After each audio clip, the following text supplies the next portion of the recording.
to another Erik Wait whiskey study. In this video, I'm going to be reviewing Sonoma Bourbon from the Sonoma Distilling Company.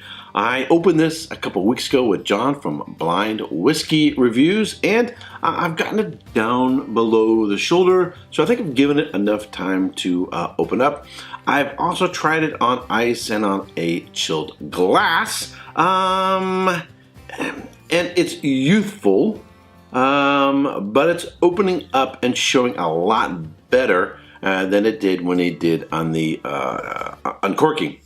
But before getting into this whiskey, here are my notes. Sonoma Bourbon Whiskey from the Sonoma Distilling Company. The owner, whiskey maker Adam Spiegel, has been distilling since 2010. The whiskey is a wheated bourbon of 70% corn, coming from California and Canada, 25% wheat coming from California and Canada, and 5% malted barley coming from Wyoming. Sonoma Distilling Company uses non-GMO grains milled in-house. The mash is direct fire heated in 250-gallon copper alembic pot stripping stills. The spirit is then aged in various barrel sizes, including 15, 30, and 53 gallons of new American oak from Minnesota and Missouri, which are third-degree charred, 12 to 24-month dry-aged wood. It is aged a minimum of 15 months, with the majority of blends above 2 years. In addition to the bourbon, Sonoma Distilling Company also produces a rye and special distiller editions of bourbon and rye aged in smoked cherry wood. So I've toured thus far 7 California distilleries, all that produce whiskey. Some of them will also produce vodka and gin because they're fairly new distilleries and they need some income while their whiskey is aging. And so it's really challenging. California real estate is very expensive. Space is at a premium. And so to have revenue, to have a business that you actually bring in income while you're waiting for bourbon or your whiskey or straight whiskey or rye to age, can be a real challenge. And so I have a lot of sympathy for California distilleries. Of course, I'm a Californian, native born and raised, so this is sort of my own turf, and I want them to do really well. And some have been, I would say, quite phenomenal. Others, not so much. And some just sort of, they just sort of have that teenager youth. They just need a little bit more time to mature. And I think this is probably an example of that. Color-wise, classic bourbon color, that sort of copper, amber, bronze color on the nose. So when we uncorked it, it was very green. It had sort of that new make character to it. Kind of green apple, very grassy, kind of herbal. Now that I've gotten it down, it has developed more light caramel, apple, cinnamon character to it. But it's still very youthful, very woody. Best way. If you've ever taken wood shop or worked with wood and either planed wood or put it through a saw, and there's that sort of fresh cut of wood. I'm getting a lot of that on here as well. A little bit of a cinnamon red hot candies, a little bit of that note to it. Even some lighter floral grassy notes as well.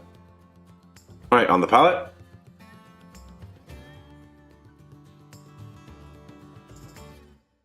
There's a medium sweetness to it, and the sweetness remains from beginning to end.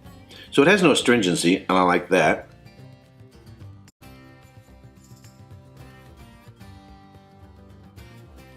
Fresh corn, cinnamon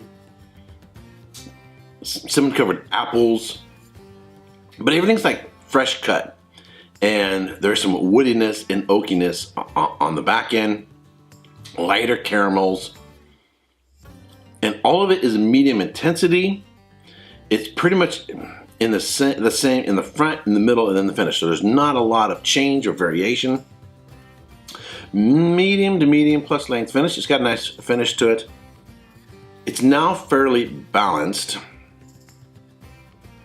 But everything is youthful. Everything is really, really young. This screams a young bourbon, and it should, because that's what it is.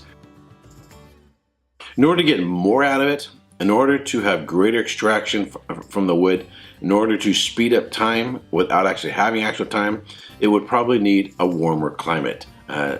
It would need the sort of diurnal range, the night, day, and seasonal fluctuations that you might have in, say, Kentucky or in Kansas. Or what I really meant was Texas, not Kansas. Well, I guess Texas, Kansas can get it too, but I was thinking Texas. Anyway, it's a nice bourbon if you're used to drinking Kentucky bourbons. It doesn't have the intensity, the depth of layers, the complexity, the development of those older distillers and the experience they have. This producer, in comparison, he's seemingly first generation. He's only been doing this since 2010. And I would say for his age and for the time that this has had, it's a good whiskey. The problem or the challenge he's going to have as a business is, unless people just want to support local and drink local, which I actually support people do, visit your local distilleries wherever you live. The problem is on a broader market, he's going to have a challenge competing the big boys, the guys that have been around a long time, particularly in the price market that this bourbon is at. So what would I give it as a score? I'm going to give it an 85. I'm going to give it an 85.